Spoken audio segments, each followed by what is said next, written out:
देख कौन कहला पांडुलिपिर विषय विन्यास अर्थात गोटे तालपत्र हेउ पोथी हेउ जे कौन सी जिनिस हेउ से जतेबेले गोटे जिनिस को तैयारी करिछि जतेबेले पिलाटा मातृगर्भरु जन्म लाभ करिवो माँ ताको गढ़िबो तैयारी करिवो केमिति तैयारी करिवो ना ता भितर भलो गुण किछि शिखेइबो काहाकू केमिति सम्मान दबो केमिति बसिबो केमिति खाइबो प्रत्येक कथा माँ ताको शिखेइबो तेणु करी एटा हला पिलाटार जानिबार गोटे विषय जेतेबेले गुरु छात्र को पढ़ाउचंती कौन पढ़ाउचंती गोटे विषय वस्तु ऊपर पिलाटा को बुझाउचंती नुहे कि ठीक ना भूल कह मते जेतेबेले जड़े शिक्षक हुंतु शिक्षयित्री हुंतु जे कोनोसी जड़े गुरुजन हुंतु जेतेबेले आम माननकु किछि बुझांती मते हो तम माननकु हो जे कोनोसी पिला को जेतेबेले बुझांती निहाती भाबरे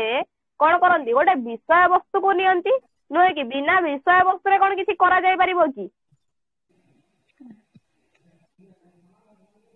जेमिति गोटे रिजिन बा गोटे कारण बिना कारण तो किसी हबनी साइकल चलाउथुनी मो ट्यूबटा फाटी गला काहे की फाटिला कोनती आगर गोटे गेटिस टाइप रो बाहरी छि जोथि पई की ट्यूबटा फाटी गला ठीक ना बोल ठीक ताले कारण थिला हुए तो कोंटारे फुटी जाई थाई पारे हुए तो पी कोटे बाडे हे जाई थाई पारे किंबा गोटे बड़ आकार से जगाटारे किसी गोटे माड़ हे थाई पारे ठीक हो ना ना मते कहो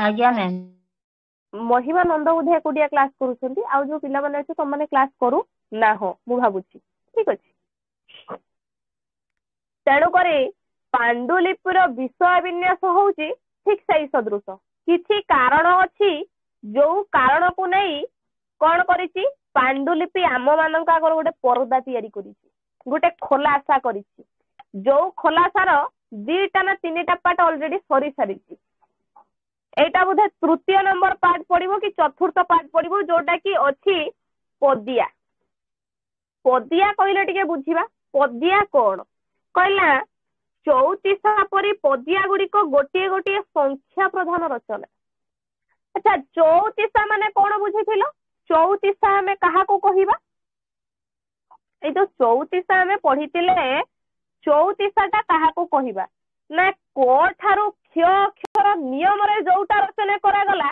सेटा हला 34 होय तो ताको उलटै के लेखा जाई थाई पारे होय तो ताको सीधा रे लेखा जाई थाई पारे ठीक ना भूल आगे ऑल पिला आंसर दबो ठीक कि भूल रो उत्तर मु पचारुची मु तमन को किसी क्वेश्चन करूनी मु कहली हां कि ना रो उत्तरडा पचार तेन को ठीक कि भूल तम माने उत्तर दबो बुझी पारिलो क ठारू क्ष अक्षर नियम रे 34 को रचना करा जाईची जोटा कि कवि सूर्य बलदेव रथ किशोर चंद्रानंद चंपू को रचना करिसंती ठीक ना भूल आज्ञा मैम क ठारू क्ष पर्यंत रचना करा जाईची हुए तो कवि सूर्य बलदेव रथ क पाखरु क्ष पर्यंत रचना करिसंती नते तो अन्य को कवि क्ष ठारू क पर्यंत रचना करिसंती ठीक बोधे आज्ञा मैम हाँ आज्ञा तो ये गला हमर प्रथम कथा ताले से कोन कहला 34 परी पदिया गुडी को गोटिए गोटिए संख्या प्रधान रचना जेमिति 34 टा को क ठारू क्ष अक्षर नियम रे रचना करा जाउची गोटे गोटे वर्णमाला को नै रचना करा जाउची ठीक सेही भई होउची पदिया किछि संख्या माध्यम रे ताको रचना करा जाई थाए वर्ण विन्यासर कौनसी निर्दिष्ट नियम एथिरे नहीं तो कहला जे किछि वर्ण विन्यास मु करिवि वर्ण को नै कि वाक्यटिए तैयारी करि देबी किंबा किछि वर्ण द्वारा मैं को लिखिबी सेमिति किछि नियमावली नै नियम विहीन जेमिति एग्जांपल कॉलेज को तुम माने जाउचो पाठ पढिते कॉलेज कथा कहछि स्कूल कथा स्कूल ले भी आ नियम नाही स्कूल ले भी नियम मानु ना हो कॉलेज को जाउचो पाठ पढिते पाठ क्लास सपोर्ट रहउतो तमे तमरो पडिया रे बसी कि प्रेम तमे गलो तो सेटी कोन नियम विहीन हे गलो नियम हीन हे गलो किछि नियम नाही जे गोटे बंधन रे हमें आबद्ध रखिबा गोटे पिला को हमें कब्जा रे रखिबा सेही जिनिसटा पदिया पाखरे नाही तो किंतु 34 पाखरे अछि जो जिनिसटा पदिया पाखरे नाही सेटा 34 पाखरे अछि 34 रचना समर बहु परे एहार सृष्टि କହିଲେ ଚଉତିଶାଟା ରଚନା ହେଇଥିବାର ବହୁ ପରେ ଯାଇକି ପଦିଆର ସୃଷ୍ଟି ହେଇଛି। ତା ମାନେ ଚଉତିଶା କେବେଠାରୁ ରଚନା ହେଲାଣି ଯାହାର କି ଆମେ କଳନା କରିପାରିବା। ଓଡ଼ିଆ ଗୀତିକାବ୍ୟର ଏହା ଗୌଣ ବିଭାଗ ହୋଇଥିଲେ ହେ ଏହାର ଆବେଦନ ରସାଳ ରସ ସଦୃଶ ଏହାର ଆବେଦନ। ପୁଣି କହୁଛି ସଂସ୍କୃତ ଅଷ୍ଟପଦୀ ସପ୍ତପଦୀ ଅନୁସରଣରେ ଏହା ରଚିତ ବୋଲି ଅନୁମାନ କରାଯାଏ। ଅଷ୍ଟପଦୀ ସପ୍ତପଦୀ ସବୁ ଅଛି ଯୋଉଟାର କି ଯାହାକୁ ନେଇକି ପଦିଆଟା ରଚନା କରାଯାଇ ଅଛି। ଏହା ଶୃଙ୍ଗାର ରସାଶ୍ରିତ ଓ ବିରହାନୁଚିନ୍ତ ମୂଳକ ବୁଝେଇ ଦେଲା। କହିଲା ପଦିଆଟା ଭାରି ପ୍ରେମ ଭାରି ବିରହ, ଯୋଉଟା ଚଉତିଶାରେ ଦେଖିବାକୁ ମିଳେନି ସେଟା ପଦିଆରେ ଦେଖିବାକୁ ମିଳିଛି। ଶୃଙ୍ଗାର ରସାଶ୍ରିତ, ଶୃଙ୍ଗାର ଅର୍ଥ ପ୍ରେମ, ତାହେଲେ ପଦିଆରେ ପ୍ରେମ ପ୍ରଣୟ ପ୍ରବଳ ଥାଏ, ମାନେ ଏତେ ମାତ୍ରାରେ ଥାଏ କି ଯୋଉଟାକୁ ଆମେ ମଧ୍ୟ କଣ କରିବା କଳନା କରିପାରିବାନି, କିନ୍ତୁ ପ୍ରେମଟା କରିବା। ପୁଣି କଣ କହିଲା ଅଷ୍ଟାଦଶ ଶତାବ୍ଦୀର ଶେଷ ଭାଗରେ ବ୍ରଜସୁନ୍ଦର ପଟ୍ଟନାୟକଙ୍କ 56 ପଦିଆ ଏହାର ପ୍ରଥମ ନିଦର୍ଶନ ବୁଝେଇଦେଲେ। କହିଲେ ବ୍ରଜସୁନ୍ଦର ଦାସଙ୍କର ଯୋଉ 56 ପଦିଆ ଅଛି ସେଟା ହଉଛି ପ୍ରଥମ ନିଦର୍ଶନ ୟାର।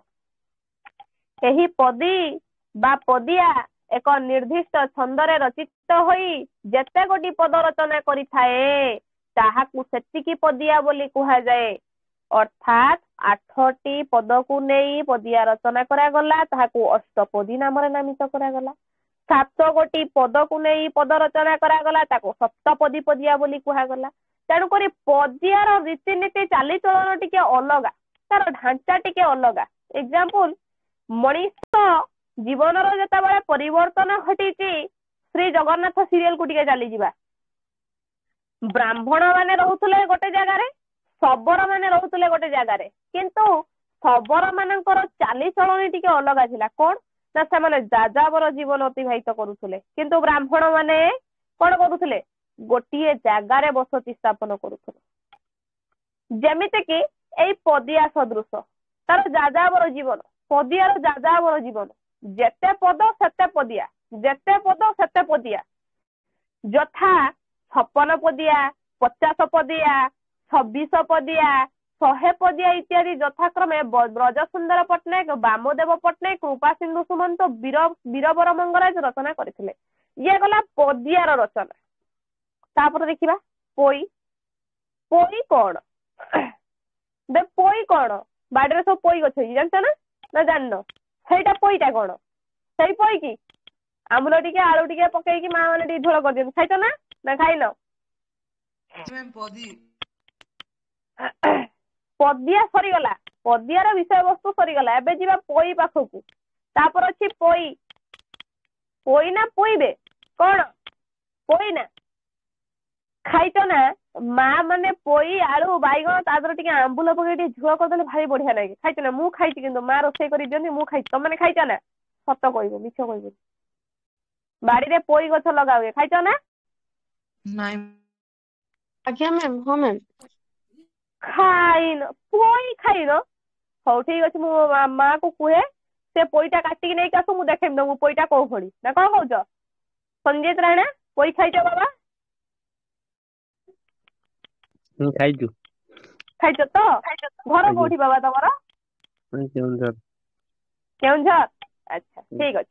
ଦେଖିବା ପୋଇ କଣ ଟିକେ ଦେଖିବା। ବାଡିରେ ଲଗା ହେଇଥିବା ପୋଇ କି ଇଏ ଅଲଗା ପୋଇ, ଆମେ ଟିକେ ତାକୁ ଟିକେ ବିଶ୍ଳେଷଣ କରିବା, ନୁହେଁ କି? ଦେଖିବା ଚାଲ। ଘର ପୋଇ ଠିକ ଅଛି, ହଉ ଦେଖିବା।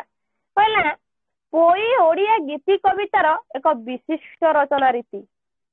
ବିଶିଷ୍ଟ ମାନେ ଶ୍ରେଷ୍ଠ ରଚନା ରୀତି ହଉଛି ପୋଇ।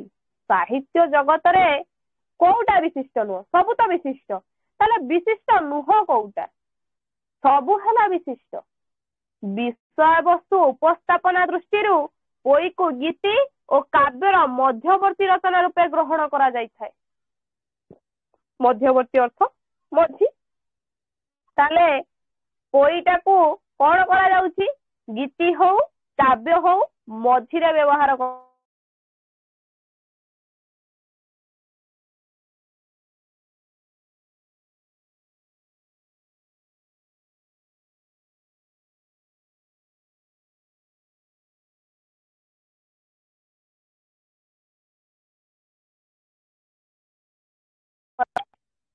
संस्कृत पदी शब्दरू पोईर निष्पन्न बोली कुआ जाई थाए ताले पदीरू आसिला पोई पोई कोठु आइला बाड़ीरू आसिलानी तो पदीरू आसिला पोई मात्र ए उभय शिल्प कौशल भिन्न कहते पदीरे सिना पोई आसिला किंतु पदी अलग पोई अलग भिन्न भिन्न सब पोई रचनार एक विशेषत्व हेउची गोटिए पदर पाद संख्या एवं गोटिए धाड़ीर अक्षर संख्या बहिर नामकरण रे थिबा पोई संख्या सहित समान थाए बुझेई देले कोन ना पोई रचनार प्रथम विशेषत्व हैला मन देकी बुझ गोटिए पदर पाद संख्या गोटे पद आमे लिखिले ता पाद संख्या मु लिखिबी उत्कल कमला विलास दीर्घिका मराल मालिनी नीलांबु चिलिका एटा गोटे पाद हैला अर्थात दुई पादरे एक पद एटा होउची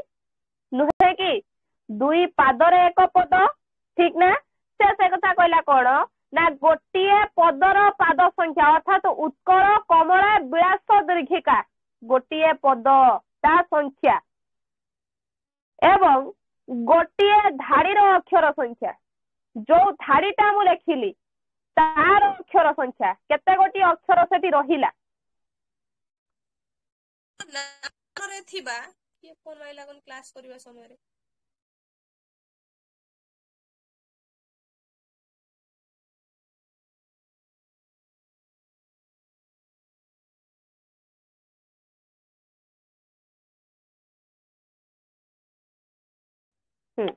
सुन बहिर नामकरण रे थिबा पोई संख्या सहित समान हुए जो नामकरणटा करा जाईची ता तळ धाड़ीटा मध्य ऊपर धाड़ीर संख्या सहित समान होतबो जेमिति मु कहिले दुई पादर एक पद हैला उत्कल कमला विलास दीर्घिका मराल मालिनी नीलांबु चिलिका अर्थात ऊपर पदर संख्या तळ पदर संख्या समान समान ना समान नुहे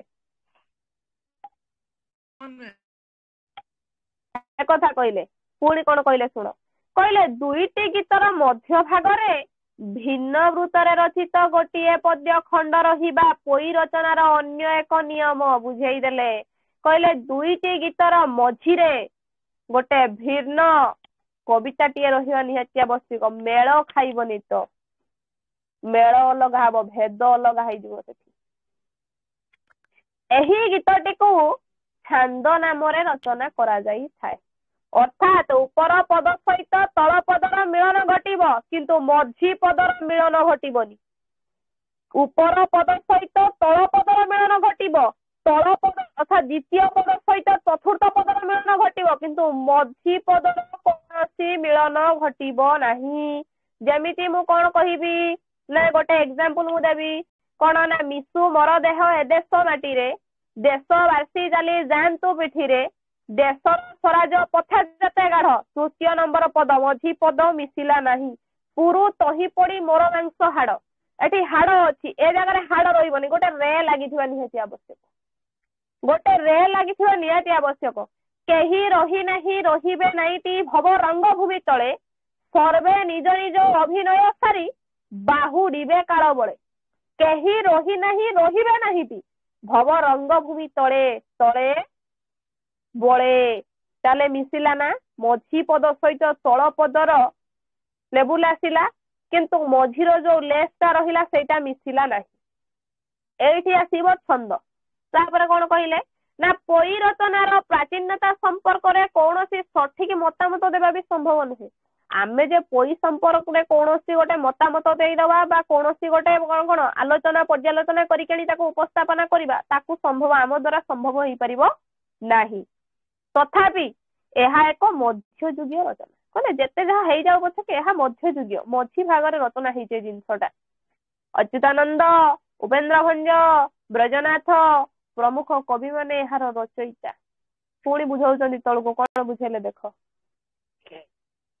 पुणी बुझेले पूर्व रचनार भित्ति उपरे साहित्यर गोटे नुआ आंगिक रूप आत्म प्रकाश पाई थाए अच्छा आंगिक आत्मिक भितर कोन करथिले तमानकु बुझाइतिली आंगिक कहिले बाह्य आत्मिक कहिले भीतर मैडम तमानकु पढाउचंती अर्थात सेटा आंगिक से केउ प्रकार चिंता चेतना नौचंदी सेटा होची आत्मिक अर्थात पूर्व रचनार भित्ति उपरे साहित्यर गोटे नुआ आंगिक रूप आत्म प्रकाश पाई पूर्वर जहा रचना करा जाइछि जोटा रचनाबद्ध होइछि सेटार कोन हबो ना पूर्वरु रचनार आत्मिक जिनसटा आत्म प्रकाश पाइब कौन ना आत्मिक तार बाह्य जिनसटा आत्म प्रकाश पाइब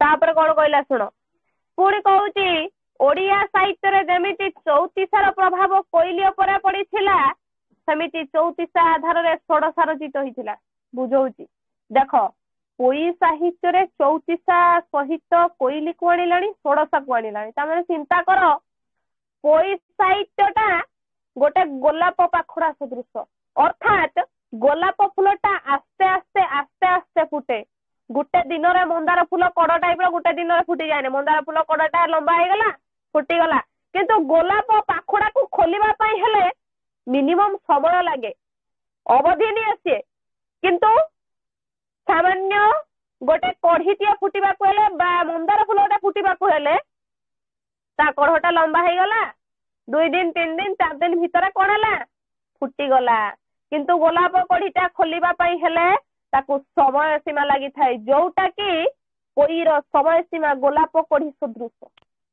पुणी बुझाउचंती 34 क ठारू क्ष 34 व्यंजन वर्ण को क्रमान्वयर पदर प्रत्येक चरणर आद्ୟରେ व्यवहार करा जाए सेमिति 16 व्यंजन वर्ण परिवर्ते स्वर वर्णर प्रयोग होइथाए 16 गोटी स्वर वर्ण को पद्यर आद्ୟରେ रखी कविता रचना करा जाई थाए ताले 34 34 गोटी व्यंजन वर्ण को निया जाई थाए 16 16 गोटी व्यंजन वर्ण को निया जाई थाए केशव कोइली कोठारू 6 व्यंजन वर्णर नियम रे रचना होइछि कहलो मातृ हृदयर विलाप माने जो क्रंदन जो विरह गाथा केशव कोइली रे वर्णना हेइछि कोन कहले कोइलीलो खंड क्षीर देमी मो काहाकू खाइबार पुत्र गला मथुरापुर कुल कोइली कोइली केशव जे मथुरा को गला काहा बोले गला पुत्र बाहुरी नइला लो कोइली ताले एटी से कोन कहउचंती कोठारू क्ष व्यंजन वर्णर नियम रचना करा जाइछि अर्थात 34 रे रचना करा जाइछि 34 गोटी व्यंजन वर्ण को नेई केशव कोइली रचना करा हेछि संख्यावाचक गीति काव्य रूप मध्य पदिया गीत अन्यतम जदि हमें संख्या हिसाब रे नबा प्रथम द्वितीय तृतीय चतुर्थ पंचम षष्ठ सप्तम अष्टम नवम दशम जदि एबे हमें पद मान को नबा ताले पदिया होछि अन्यतम विभिन्न पद विशिष्ट स्वयं संपूर्ण छंदबद्ध रचना को पदिया गीत नाम रे नामित करा जाए एहार नामकरण एही रचनार पद संख्या उपरे निर्भर करे केते गोटी पद हेला जमिति राधानाथ राय लिखिले अखंडित महाकाव्य महाजात्रा नामक अखंडित महाकाव्य को से रचना कले कौन कहले ना पंकज वासिनी दाबी उत्कल भारती सारा की कलु कह कुरु चूड़ामणि मोटे एग्जांपल दउची से जो लाइन बाय लाइन लिखिचंती सेटा में गोणीबा केतला पद हला प्रथम पद द्वितीय पद तृतीय पद चतुर्थ पद पंचम ता पद अनुसार तार नामकरण करा जिवो 10टा पद नै लिखा आइची कि 8टा पद नै लिखा आइची कि 12टा पद नै लिखा जाइची आ तो पद ऊपर डिपेंड कला 100 पदिया कहिले 100 पद विशिष्ट जदि हमें 100टा पद कहिबा 100 पद को नै कि ताहा रचना करा जाइथिबो गीति कवितार रूप रचना रे पदिया गीतर भूमिका यथार्थ रे गुरुत्वपूर्ण 16 जाऊ पोई जाऊ 34 जाऊ चौपदी जाऊ तमर बोली जाऊ कोइली जाऊ भजन जाऊ जणाण जाऊ जहा जाऊ ता भितरे पदिया होचे गुरुत्वपूर्ण रचना संस्कृत साहित्यर संख्यावाचक खंडकाव्य शतक अष्टम प्रभृति ओडिया गीति कवि माने पद्या गीत रचना करबा पई प्रेरणा लाभ करथिले। जेते गीति कविता रचना करा जाईची साहित्य जेते प्रकार मध्य जुगरे काव्य कविता मान रचना करा जाईची पद्याटा को अन्यतम रचना भाव में विवेचना करा जाई अछि। तापर देखा कोन कहिली हिंदी साहित्य रे मध्य संख्यावाचक गीति कवितार रचना संख्या किसी कम नुह। ये पद्य विषय तांकर आलोचना करिसंती तांकर जो पोई विषय रे आलोचना करिसंती। 9 पोई 10 पोई जो सब अछि 9टी गीत को लेकिन रचना हेतुवर ताको 9 पोई कुआ गला। तापर 6 पोई 6 विशिष्ट 6टी गीत को लेकिन जो रचना करा हिची ताको 6 पोई कुआ गला। ये होची पोई।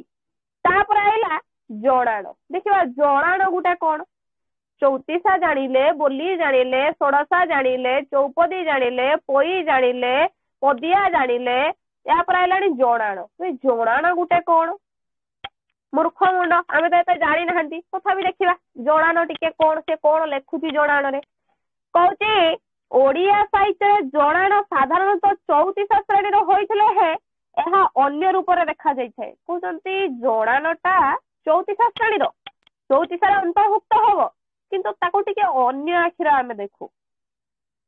जेमिति गोटे एग्जांपल दउची हसिबनी हैला देखिबो आजिका दुनिया कथा मु कहूची बापटे ता झियो ऊपर जेमितिका नजर रखिथिबो ता पड़ोसी घरर बाप सदृश होइथिबे से समितिका नजर रखि नथिबे। ठीक ना भूल को आज्ञा मैम ठीक ठीक निज बाप निज झियो ऊपर जेमिति नजरटा रखिथिबे अर्थात निज बाप को 34 बोली मने करो अन्य पड़ोसी घरर लोकटे को अन्य आखिरे देख बुझी पारिबो। ताले 34 आउ जणाण ताले बापा पड़ोसी निहात बहु प्राचीन काल जणाण प्रचलन होई। प्राचीन समय रे जणाण आसी एथिरे भक्तर दैन्यबोध प्रकाश पाई थे। माधवी दासी कहले जगु जीवन हे कातरे जणाण करूछि छामुरे सुन प्रभु श्रुति डेरी चका नयन हे जगु जीवन श्री हरि कातरे हाथ दिटा जोड़ी देइचनी कहउछनी कातरे जणाण करूछि छामुरे सुन प्रभु श्रुति डेरी काहीकि कहिले जणाण कले भक्तिपूत निवेदन जणैले नतमस्तक होई गले। कांत कवि लक्ष्मीकांत महापात्र कहले सबुथिरु वंचित करी केउ दोषबाना उड़ाइब हे जहा देइथिलो सबु तो नेलणी आउ किस अबा छड़ाइब हे। ताले जणाण माने बुझी पारुछ ना कोन से कहूची एठी बुझी पारुछ ना बुझी पारुना बुझी पारुछ तो आज्ञा मैम कहिले देख जोटा मु कहिली सेटा से तळे लिखिदेले कहले अभिमान रे भक्तर हृदय जेतेबेले पूर्ण होई जाए ना सेतेबेले से भगवानक प्रति कटुक्ति मध्य प्रकाश करिथाए। जेतेबेले मनुष्य मनरे अभिमानटा भरी जाए मनुष्य मनरे कष्टटा टिके आबुरी बसे ना सेतेबेले से भगवानंकु कटुक्ति प्रकाश करबा को भी पंच पथ घुंचा दिएनी कहिनांती। माधवी दासी कहिनांती मीरा को देलु करमा को देलु राधा को देलु काहा को न देइछु सबरी को ता ओइठा तो खाई देलु मु कोन दोष करिति तो पाखरे तो चरण तो टिके शरण देलुनी मु एते पापी हेई गली एते निर्दयी हेई गली मु। ताहले जणाण बुझिबा को गले मनीषटिए भगवानଙ୍କ पाखरे सेतेबेले जणाण करिथाए जेतेबेले ता मन भितरे तांको पई भक्तिर कोन विभोर जिनिसटा भरी उठे भक्तिपूत निवेदन करे सी अभिमान भरा कंठरे मध्य केते कटुक्ति प्रकाश करि दिए तांको पाखरे पुणी बुझाउचंती। कवि सूर्यंकर सर्प जणाण दीनकृष्णंकर आर्तत्राण जयतौतीसा एही गोत्रीय प्राचीन ओडिया जणाण साहित्य मुख्यतः श्री जगन्नाथ श्रीकृष्ण श्री रामंकु नै रचित। चिंता कर जेतेबेले सुदामा जाईची कृष्ण को टिके देखा करबाकू सुदामा जाईची कृष्ण को देखा करबाकू तांकर जो सैन्य सामंत माने अछंती बाहरे जो सैन्य माने छिड़ा हैचंती दरुआन माने छिड़ा हैचंती ହସିକି ମଜାରେ ଗାଁ ସାରା ଲୋକ ମଜାରେ ଉଡାଇ ଦେଲେ। କୃଷ୍ଣର ସାଙ୍ଗ ଫଟା ଧୋତି ପିନ୍ଧିଛି, ଫଟା ଲୁଙ୍ଗି ପିନ୍ଧିଛି, ଚାନ୍ଦିଆ ମୁଣ୍ଡ, ଗୁଡ ଛିଡି ଯାଇଛି, ବାଡି ଖଣ୍ଡେ ଧରିଛି, କହୁଛି କଣ ନା ମୁଁ କୃଷ୍ଣର ସାଙ୍ଗ, ବନ୍ଧୁ, କୃଷ୍ଣର ବନ୍ଧୁ। ମିଛ କଥା ଗୁଡା କହୁଛି। ସମସ୍ତେ ଥଟ୍ଟା କରିଥିଲେ, ପରିହାସ କରିଥିଲେ। ତଥାପି ବି ଜଣେ ସୈନ୍ୟ ଯାଇଛି ଭଗବାନଙ୍କ ପାଖକୁ, କହିଛି ଫଟା ଧୋତି ପିନ୍ଧିଛି, ପାଦ ଖାଲି, ନିପଟ ମୂର୍ଖଟିଏ, ବ୍ରାହ୍ମଣ, କିନ୍ତୁ ମଇଳା ଲୁଗା ସବୁ ପିନ୍ଧିଛି, କିନ୍ତୁ ବ୍ରାହ୍ମଣ। ଭଗବାନ ପ୍ରଶ୍ନ କରିଦେଲେ, କଣ ଯିଏ ଫଟା ଲୁଙ୍ଗି ପିନ୍ଧେ, ଅଳିଆ ଅସନା କାମ କରେ, ସେ କଣ ମଣିଷ ନୁହେଁ? ଏଠି ସୈନ୍ୟ ଆସିକି ଭଗବାନଙ୍କୁ ଜଣାଉଛି, ସେଠି ସୁଦାମା ଭାବୁଛି କଣ ମୁଁ ଭୁଲ କରିଦେଲି, ତା ପାଖକୁ ଆସିବାର ନଥିଲା, କେତେ ବଡ ଲୋକ ସିଏ, ମୁଁ ମଳିଆ କୁଟୁରା ଜାମା ପିନ୍ଧିଛି, ମୁଁ ଆଇଛି ତା ପାଖକୁ, ମତେ କଣ ସେ କେବେ ପଚାରିବ? ଅଭିମାନ କରିଦେଲା ଏଠି ସୁଦାମା। ଦୌଡ଼ି ଆସିଲେ ପ୍ରଭୁ, ନା ମୁକୁଟ ଅଛି, ନା ପାଦରେ ଜୋତା ଅଛି, ନା କାନ୍ଧରେ ଉତ୍ତରୀ ଅଛି, କିଛି ନାହିଁ। କାହିଁକି ଦୌଡ଼ି ଆସିଥିଲେ? ନା ଭକ୍ତର ଯେତେବେଳେ ଭାବଟା ବଢିଯାଏ, ଭକ୍ତର ଯେତେବେଳେ ଭାବନାର ଯେତେବେଳେ ଉତ୍ଥାପନ ଘଟେ ନା, ସେତେବେଳେ ଭଗବାନ ନିହାତି ମତ୍ସ୍ୟମଣ୍ଡଳରେ ଜନ୍ମ ନିଅନ୍ତି, ନିହାତି ଭାବରେ ମତ୍ସ୍ୟମଣ୍ଡଳକୁ ଆସନ୍ତି। ଆଉ ପାପର ବିନାଶ କରିବା ପାଇଁ ଭଗବାନ ସଦା ସର୍ବଦା ଜନ୍ମ ଲାଭ କରନ୍ତି। ଏହି କବିତା ଗୁଡିକ ବିପୁଳ ଭାବ ଓ ରସ ସମ୍ପଦରେ ପରିପୂର୍ଣ୍ଣ। ବୁଝେଇ ଦେଲେ ବିନା ରସରେ ଭାବ ଆସିବ କୋଉଠୁ? ବିନା ରସରେ ଭାବ ଆସିବ କୋଉଠୁ? ଯଦି ମାଧବୀ ଦାସୀ କହିଲେ ଚକା ନୟନ ହେ ଜଗୁ ଜୀବନ ଶ୍ରୀହରି, କାତରେ ଜଣାଣ କରୁଛି ଛାମୁରେ ଶୁଣ ପ୍ରଭୁ ସ୍ତୁତି ଡେରି। ରସ ନଥାନ୍ତା, ଭାବ ନଥାନ୍ତା, ଅଭିମାନ କୋଉଠୁ ଆସିଥାନ୍ତା? ରସ ଅଛି, ଭାବ ଅଛି, ଉନ୍ମାଦନା ଅଛି, ପାଇବାର ଆଶା ବି ଭଗବାନଙ୍କ ପାଖରୁ ଅଛି, ସେଇଥିପାଇଁ ତ ଅଭିମାନ ଆସିଲା। ଅଭିମାନ ସେତେବେଳେ କରାଯାଏ ଯେତେବେଳେ ନିଜର ବୋଲି ଜଣକୁ ଭାବିବା ଭାବନାରେ ଥାଏ ଯେ ଇଏ ମୋ ନିଜର, ମୁଁ ୟା ଉପରେ ଅଭିମାନ କରିବା ପାଇଁ ମୁଁ ଯୋଗ୍ୟ ବିବେଚିତ। ସେତେବେଳେ ମଣିଷ ଅଭିମାନ ସେଇଠି କରେ କୋଉଠି ନା ଯେତେବେଳେ ସେ ଭଗବାନଙ୍କ ପାଖରେ ପହଞ୍ଚେ, ତାରି ପାଖରେ ଅଭିମାନ କରେ। କାହିଁକି ନା ତା ପାଖରେ ସେ ସର୍ବସ୍ୱ ଅଜାଡି ଥାଏ। ସମସ୍ତ ମଣିଷ ନୁହଁ, କଳିଯୁଗର ସମସ୍ତ ମଣିଷ ନୁହଁ। ଏଗୁଡିକ ହେଉଛି ଭକ୍ତ ହୃଦୟର ଉଦ୍ବେଳିତ ଭକ୍ତି ଭାବନାର ଅନାବିଳ ପରିପ୍ରକାଶ। ଜଣାଣ ରଚନା କ୍ଷେତ୍ରରେ ମାଧବୀ ଦାସୀ, ଅଚ୍ୟୁତାନନ୍ଦ ଦାସ, ଦୀନକୃଷ୍ଣ ଦାସ, କବି ସୂର୍ଯ୍ୟ, ଗୋପାଳ କୃଷ୍ଣ, ଗୌରହରି, ସାଲବେଗ, ବନମାଳୀ, ଭୀମଭୋଇ ପ୍ରଭୃତି ପ୍ରାଣୀଙ୍କ ଆରତ ଦୁଃଖ ଅପ୍ରମିତ ଦେଖୁ ଦେଖୁ କିବା ସହୁ। ମୋ ଜୀବନ ପଛେ ନର୍କେ ପଡିଥାଉ ଜଗତ ଉଦ୍ଧାର ହେଉ। ସହି ପାରିଲେନି ଦୁଃଖୀ ଦରିଦ୍ର ମାନଙ୍କର ଦୁଃଖକୁ ଭୀମଭୋଇ ସହି ପାରିଲେନି। ଆଧୁନିକତାର କଣ କଲେ? ପରିପ୍ରକାଶ କଲେ, ପରିସ୍ଫୁଟନ କଲେ। ସାହିତ୍ୟ ଜଗତରେ ଖଞ୍ଜଣି ମାଡ଼ ଦ୍ୱାରା ଆଧୁନିକତାକୁ ପରିପ୍ରକାଶ କଲେ ଭୀମଭୋଇ। ଏତେ ସାରା କବି ବୃନ୍ଦ ଥିଲେ, ଏତେ ସାରା କବି ସୂର୍ଯ୍ୟ ବଳଦେବ ଅଛନ୍ତି, କବି ସମ୍ରାଟ ଅଛନ୍ତି, କବି ବଳ ଅଛନ୍ତି, କିନ୍ତୁ ଆଧୁନିକତାକୁ ଆଣିକି ପ୍ରବେଶ କରେଇବା। ଗୋଟେ ସ୍ତ୍ରୀ ଯାଇକି ମୂଲ ଲାଗୁଛି, ଚାଷ ଜମିରେ ଯାଇକି ଧାନ କାଟୁଛି, ଗରିବ ଝିଅଟେ ଅବହେଳିତ ପ୍ରପୀଡିତ ହଉଛି, ସେ ଜାଗାରେ କେହି ଜଣେ କବି ମୁଣ୍ଡ ଟେକିକି ଉଠେଇକି ପଦେ କହିବା କେହି କରିନଥିଲେ। ଜଣିଏ ମାତ୍ର କରିଥିଲେ, ସେ ହଉଛନ୍ତି ଅନ୍ଧ କବି ଭୀମଭୋଇ। ପ୍ରାଣୀଙ୍କ ଆରତ ଦୁଃଖ ଅପ୍ରମିତ ଦେଖୁ ଦେଖୁ କିବା ସହୁ। ମୋ ଜୀବନ ପଛେ ନର୍କେ ପଡିଥାଉ ଜଗତ ଉଦ୍ଧାର ହେଉ।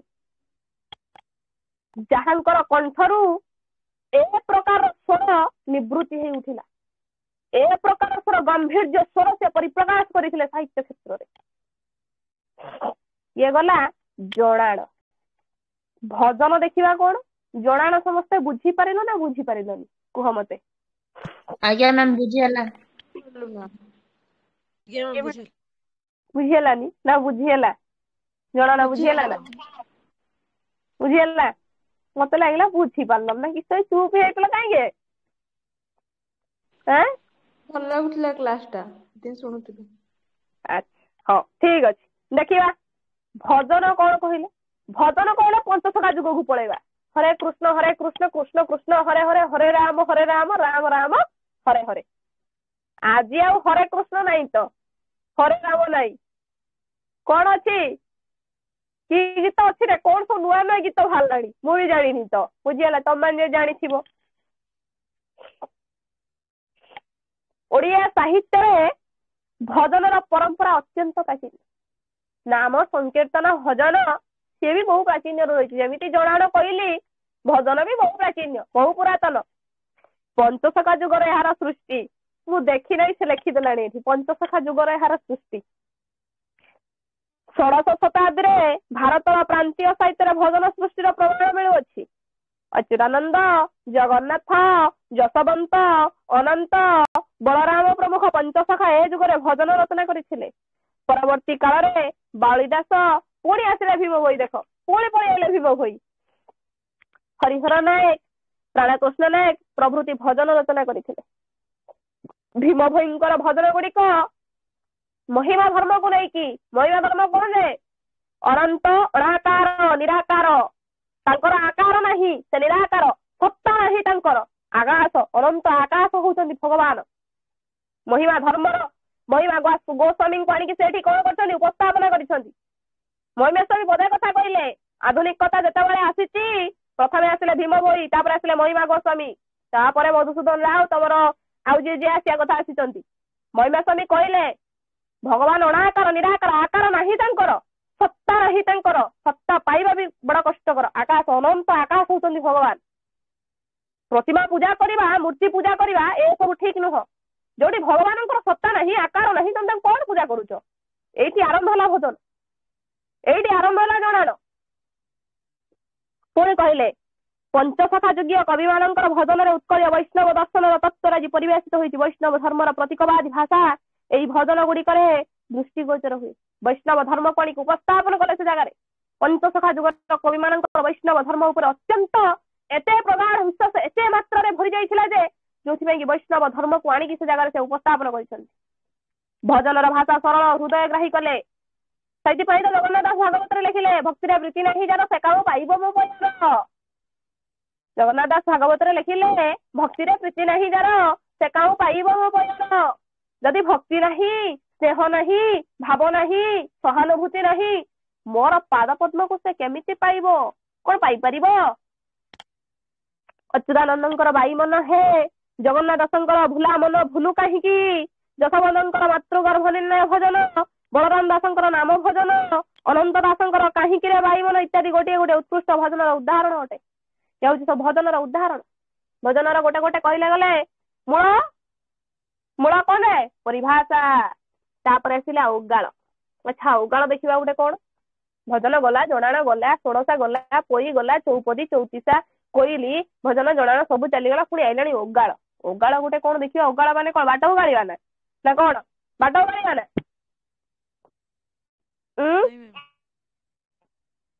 କିରେ ବାଟ ଉଗାଳିବା? ଦେଖିବା ଉଗାଳ ମାନେ କଣ ଗୋଟେ ଦେଖିବା ହେଲା।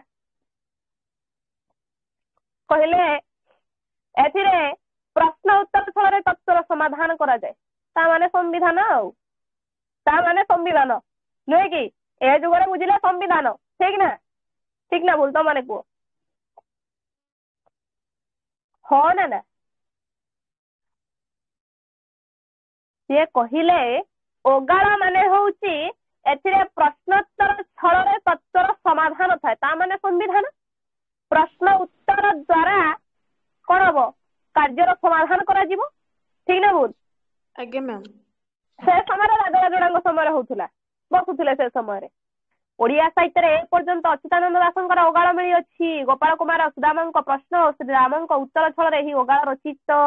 ସୁଦାମା ଚାଲି ଆସିଲେ ଏଠି, ପୁଣି ସୁଦାମା ଆସିଗଲେ। ଏଥିରେ କୃଷ୍ଣଙ୍କର ଲଉଡି ଖେଳ ପ୍ରସଙ୍ଗଟି ଅବତାରଣା କରାଯାଇଛି। ଏହାର ପଦ ସଙ୍ଗୀତମୟ, ହୃଦୟ ସ୍ପର୍ଶୀ, ଏହାର ରଚନା ଅତୀବ ସୁନ୍ଦର ଓ ଲଳିତ। ହେଲେ ଏଥିରେ ବିଶେଷ କିଛି ନାହିଁ, ଖାଲି ପ୍ରଶ୍ନ ଉତ୍ତର ଛଳରେ ଓଗାଳକୁ ରଚନା କରାଯାଇଛି, ଯୋଉଟା କି କୃଷ୍ଣଙ୍କର ଲଉଡି ଖେଳ ହେଇଛି ସେ ସମୟରେ କଥା ବୋଲା ଯାଇଛି। ସୁଦାମା ଆଉ ଶ୍ରୀ ଦାମଙ୍କ ମଧ୍ୟରେ ଯୋଉ ପ୍ରଶ୍ନ ଉତ୍ତର କଥାଟା ଚାଲିଛି ସେଇ କଥାଟାକୁ ଏଠି ବର୍ଣ୍ଣନା କରାଯାଇଛି। ଏଇଟା ହେଲା ଓଗାଳ। ଓଗାଳ ପରେ ଆସିଲା କଣ? ଗୀତା। କର୍ମଣେ ବାଧିକରେଷୁ ମା ଫଳେଷୁ କଦାଚନ, କୋଉଥିରେ ଲେଖା ହେଇଛି? ଗୀତାରେ ଲେଖା ହେଇଛି। ଶ୍ରୀମଦ୍ ଗୀତାର ଆଦର୍ଶରେ ତତ୍ତ୍ୱ ବିଷୟକ ଆଲୋଚନା ପ୍ରଖ୍ୟାପନ ନିମିତ୍ତ ଅନେକ ଗୀତା ଓଡିଆ ସାହିତ୍ୟରେ ଦେଖାଯାଇଛି। ତତ୍ତ୍ୱଜ୍ଞ ବା ଗୁରୁ ଓ ଶିଷ୍ୟଙ୍କ କଥୋପକଥନ ଛଳରେ ତତ୍ତ୍ୱର ଆଲୋଚନା ସ୍ଥାନ ପାଇଥାଏ। ଯେମିତି ଶ୍ରୀମଦ୍ ଭଗବତ ଗୀତାରେ କଣ କରାଯାଇଛି? କୃଷ୍ଣ ଆଉ ଅର୍ଜୁନଙ୍କର ବାଣୀଟାକୁ ସେଠି ବର୍ଣ୍ଣନା କରାଯାଇଛି। କୃଷ୍ଣ ବୁଝାଇଛନ୍ତି ପ୍ରଥମେ ଗୁରୁ ଜ୍ଞାନ କଣ, ନାଇଁ କି ଜ୍ଞାନ ସମ୍ପର୍କରେ ଅର୍ଜୁନଙ୍କୁ ବଖାଣିଛନ୍ତି, ଠିକ ନା? ପୁଣି କହିଲେ କଣ ନା ଓଡିଆ ଗୀତା ସାହିତ୍ୟ ପାଇଁ କୌଣସି ନିର୍ଦ୍ଦିଷ୍ଟ ଛନ୍ଦ ନିୟମ ନାହିଁ। ଓଡିଆ ସାହିତ୍ୟରେ ଯେ ଗୀତା ନିୟମରେ କୌଣସି ଗୋଟେ ନିର୍ଦ୍ଦିଷ୍ଟ ଛନ୍ଦ ନିୟମ ରହିବ ସେସବୁ ଚିନ୍ତା ଚେତନା ନାହିଁ ଏଠି। ମଧ୍ୟଯୁଗୀୟ ସାହିତ୍ୟରେ ଗୀତାର ବହୁଳତା ଦୃଷ୍ଟିଗୋଚର ହୁଏ। ମଧ୍ୟଯୁଗରେ ଏସବୁ ଜିନିଷ ଦେଖିବାକୁ ମିଳିଥାଏ। ବଳରାମଙ୍କର ଶ୍ରୀମଦ୍ ଭଗବତ ଗୀତା, ଜଗନ୍ନାଥ ଦାସଙ୍କର ଦାରୁବ୍ରହ୍ମ ଗୀତା, ଯଶୋବନ୍ତ ଦାସଙ୍କର ପ୍ରେମ ଭକ୍ତି ଗୀତା, ଅଚ୍ୟୁତାନନ୍ଦଙ୍କର ଗରୁଡ ଗୀତା ଇତ୍ୟାଦି ପ୍ରଧାନ। ଏହାଙ୍କ ବ୍ୟତୀତ ଦିବାକର ଦାସ, ଦୀନକୃଷ୍ଣ ଦାସ ମଧ୍ୟ ଗୀତା ରଚନା କରିଛନ୍ତି। ଭାରତର ଧର୍ମ ଜୀବନରେ ଗୀତାର ପ୍ରାଧାନ୍ୟ ଅପ୍ରତିଦ୍ୱନ୍ଦୀ। ଓଡିଆ ସାହିତ୍ୟରେ ଏହା ଏକ ମୂଲ୍ୟବାନ ବିଭବ। ଗୋଟେ ଡାଇମଣ୍ଡ, ଗୋଟେ ହୀରା କହିଲେ ମଧ୍ୟ ଅତ୍ୟୁକ୍ତି ହେବନି। ଗୀତାକୁ ଯଦି ଆମେ ଗୋଟେ ହୀରା ବୋଲି ବି ବିବେଚିତ କରିବା ତାହା ଅତ୍ୟୁକ୍ତି ହେବ ନାହିଁ। ତାହେଲେ ଗୀତାର ଏତେ ମାତ୍ରାରେ ବିଶେଷତ୍ୱ ରହିଛି। ତାପରେ ଆସିଲା ମହାତ୍ମ୍ୟ। ମହାତ୍ମ୍ୟ କଣ ଦେଖିବା? ଓଡିଆ ସାହିତ୍ୟରେ ମହାତ୍ମ୍ୟ ଆକ୍ଷରିକ ଅର୍ଥରେ ପ୍ରଯୁକ୍ତ। ଓଡିଆର ମାଘ ମହାତ୍ମ୍ୟ, ବୈଶାଖ ମହାତ୍ମ୍ୟ, କାର୍ତ୍ତିକ ମହାତ୍ମ୍ୟ। କାର୍ତ୍ତିକ ମାସ ସମସ୍ତେ କର, କାର୍ତ୍ତିକ ପୂର୍ଣ୍ଣିମା କର। ଆଜ୍ଞା ମ୍ୟାମ୍।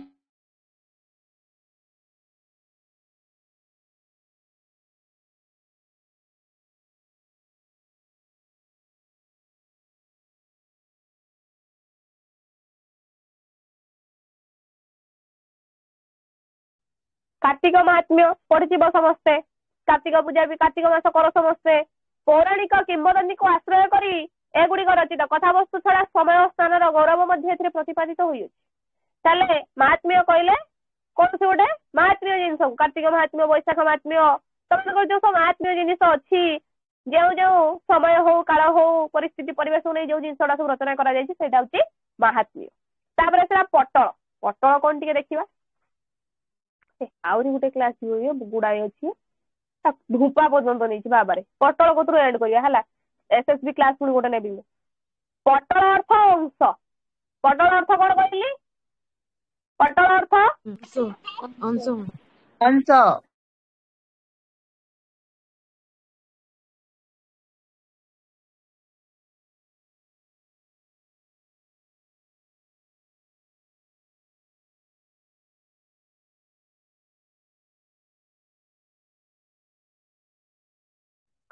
ପଟଳ ଅର୍ଥ କଣ କହିଲି? ଗୋଟେ ଅଂଶ, ନୁହେଁ କି? କହିଲା ତନ୍ତ୍ର ଶାସ୍ତ୍ରର ଅଧ୍ୟୟନକୁ ବା ଅଧ୍ୟାୟକୁ ପଟଳ ନାମରେ ନାମିତ କରାଯାଇଥାଏ। ତାହେଲେ ତନ୍ତ୍ର ଶାସ୍ତ୍ରର ଯୋଉ ଅଧ୍ୟାୟ ଗୁଡାକ ଅଛି ସେଇଟା ହଉଛି ପଟଳ। ଯୋଉଟାକୁ ଆମେ ସ୍ୱର୍ଗ ପ୍ରତିସର୍ଗ ବୋଲି ବିବେଚନା କରିଥାଉ। କୋଉଠି ଗୀତା ଭାଗବତରେ ଯୋଉଠି ଆମେ ସ୍ୱର୍ଗ ପ୍ରତିସର୍ଗ ବୋଲି କହି ଯାଇଥାଉ, କିନ୍ତୁ ତନ୍ତ୍ର ଶାସ୍ତ୍ରରେ ଯୋଉ ଅଧ୍ୟାୟ ସବୁ ଅଛି ସେଗୁଡା ହଉଛି ଗୋଟେ ଗୋଟେ କଣ? ପଟଳ। ପରିଚ୍ଛେଦ, ଅଧ୍ୟାୟ ବୁଝେଇଦେଲା ଏଠି। ଛାନ୍ଦର ଅର୍ଥରେ ପଟଳ ପ୍ରଯୁକ୍ତ। ଗୋଟିଏ ପୁସ୍ତକରେ କେତୋଟି ପଟଳ ସନ୍ନିବେଶିତ ହୋଇଥାଏ ତାର ନାମକରଣ ତଦନୁଯାୟୀ ହୋଇଥାଏ। ଗୋଟିଏ ପୁସ୍ତକରେ କେତୋଟି ପଟଳ ରହିବ ତାର ନାମକରଣ ଅନୁସାରେ ତାକୁ ବ୍ୟବହାର କରାଯିବ, ତାହେଲେ ସ୍ଥାପନା କରାଯିବ ସେ ଜାଗାରେ। ଓଡିଆରେ 46 ପଟଳ, 24 ପଟଳ, 10 ପଟଳ ପ୍ରଭୃତ ମିଳିଅଛି। ଏହାର କଥାବସ୍ତୁ ଗୀତ ବା ସଂହିତା ସହିତ ସମାନ। ଗୀତ ବା ସଂହିତା ସହିତ ଏଗୁଡିକ ହଉଛି ସମାନ। ବୁଝିପାରୁଛ ନା ବୁଝିପାରୁନାହ? ବୁଝିପାରୁଛୁ ମ୍ୟାମ୍। ଆଜ୍ଞା ମ୍ୟାମ୍ ବୁଝିହଉଛି। ଦେଖ ତାପରେ ହେଲା ସ୍ତୁତି। ତାପରେ ହେଲା ସ୍ତୁତି। ସ୍ତୁତି କଣ ଟିକେ ଦେଖିବା। କହିଲା ଓଡିଆ ସାହିତ୍ୟରେ ସ୍ତୁତି ସାହିତ୍ୟରେ ପ୍ରାଚୁର୍ଯ୍ୟ ନଥାଏ।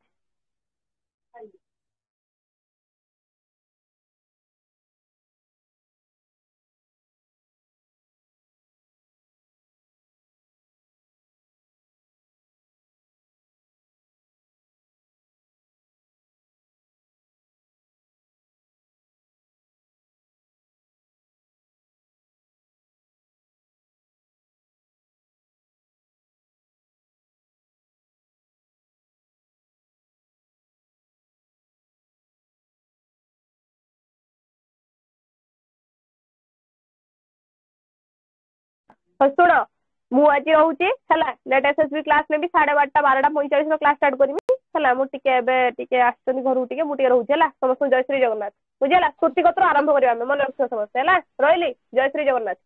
ଜୟ ଶ୍ରୀ ଜଗନ୍ନାଥ। ଜୟ ଜଗନ୍ନାଥ।